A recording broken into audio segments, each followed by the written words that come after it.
Model dan aktris Manohara Odelia secara terbuka meminta media berhenti menyebut dirinya sebagai mantan istri Pangeran Kelantan.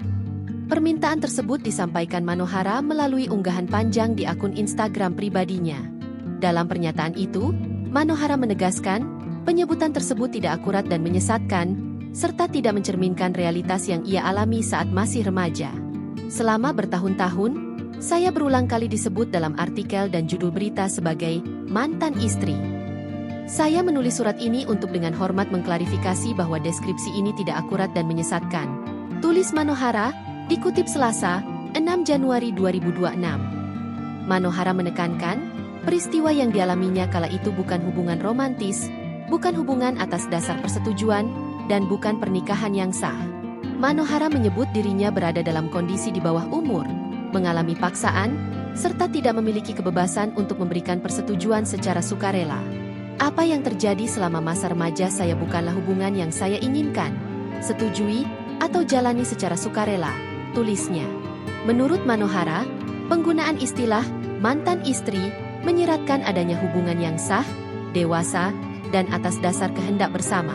Manohara menilai label tersebut justru membingkai ulang situasi paksaan sebagai hubungan yang legitim, sekaligus mendistorsi fakta yang sebenarnya. Manohara pun secara khusus meminta media Indonesia, termasuk editor, penulis, platform digital, hingga mesin pencari dan ensiklopedia daring, untuk tidak lagi menggunakan istilah tersebut saat merujuk dirinya. Saya meminta media Indonesia, editor, penulis, dan platform digital, termasuk Google dan Wikipedia, untuk berhenti menggunakan label ini ketika merujuk kepada saya, pinta Manohara. Terus menerbitkan artikel dengan penggambaran yang salah ini bukan hanya tidak akurat, tetapi juga merupakan jurnalisme yang tidak etis, imbuhnya. Manohara menekankan, permintaan ini bukan bertujuan membuka kembali luka lama, melainkan demi keakuratan, etika, dan tanggung jawab penggunaan bahasa dalam pemberitaan. Diketahui, Manohara Odelia Pinot sempat menjadi sorotan publik pada 2008 setelah dikaitkan dengan Tengku Muhammad Fahri Petra, seorang pangeran dari keluarga kerajaan Kelantan, Malaysia.